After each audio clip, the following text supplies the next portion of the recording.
So, ayun na nga, natupad din ang masamang balak. Stay yung planong hindi sana makasama. So, ito ngayon, nagkaroon tayo ng ganap. So, tara, samahan niyo ko ngayong puntahan ang Green Nature Resort and Leisure Park dito sa San Mateo, Rizal. Parang na-excite ako. Lalo na itong mga tropang sabog. Ready na ba? Tara, libutin natin. Wow!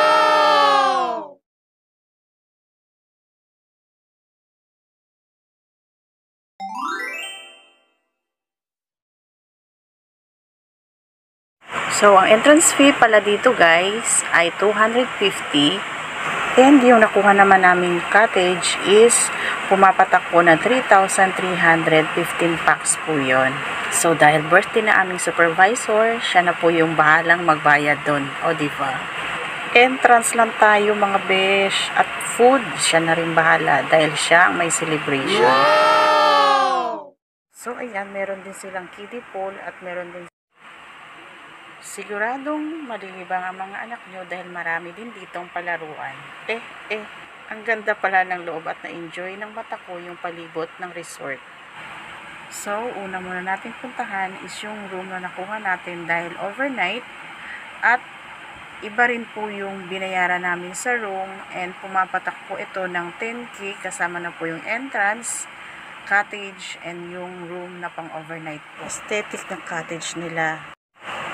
Ito naman, may kasamang video okayan and meron ding bilyaran. So, depende po sa gusto nyo at kaya lang ng budget natin. So, ayun yung mga klase na mga room na meron sila. So, ayan. So, ayan, ini-enjoy muna ng mata ko yung palibot ng resort. So, napakaganda ng loob and napaka-presko. So, ayan, depende sa mga room na gusto nyong kunin. And, silang covered mga besh. Pwede kayo maglaro. At, ito na, silipin muna natin yung room na nakuha namin. So, ito siya. Check muna natin. So, ayan. Yan yung loob. So, marami naman pwedeng ma-accommodate ng room na nakuha namin. So, ang next nating puntahan is yung cottage na nakuha natin. So, silipin natin. So, dito pa lang makita natin na napakaganda ng paligid nila. Nature feels talaga. So, ayan po yung mga maliit na cottages. Pwedeng pang couples lang. And ito naman yung area na pwede kang bumili, merong kantin dyan, tindahan. So, ito po yung palibot ng mga cottages, iba't ibang itsura, and iba't iba rin po yung presyo kasi depende rin po yun sa packs na makukuha nyo. So, yung cottages namin is ganito siya. So, dahil 15 packs lang naman, so kasya na. Go na mga besh! Simula na ang kasiyahan. So, ayan, unti-unti na tayong nagliligpit at nagre-ready for the celebration of our supervisor. So, meron tayong grilling station dyan. Pwede tayong magluto. And, ayan po yung mga cottages. And, pwede rin po tayong mag-video okay as usual as yung talagang hindi nawawala kapag meron celebration at sa mga ganitong gatherings. So, at this time, ligo time with these gangs.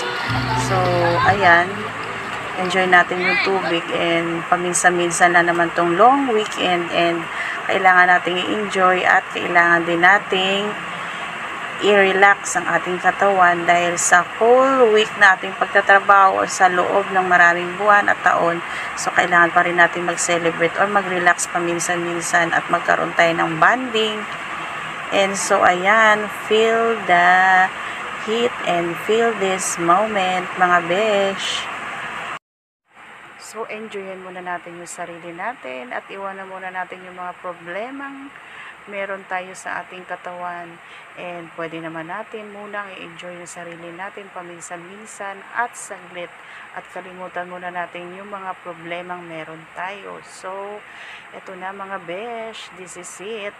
So, enjoy lang natin yung tubig, langoy, and ayan.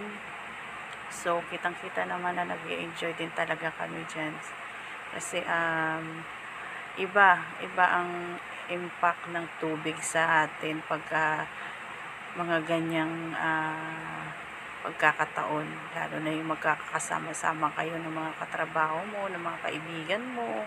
So paminsan-minsan natin naman yun sa buhay natin, na i-enjoy natin yung ating sarili, at minsan din naman lalo na kapag free, diba? So yun nga yung kasabihan na wala nang mas sasarap pa dun sa ating buhay is yung libre, 'di ba? Pag libre talaga, go tayo diyan, mga besh.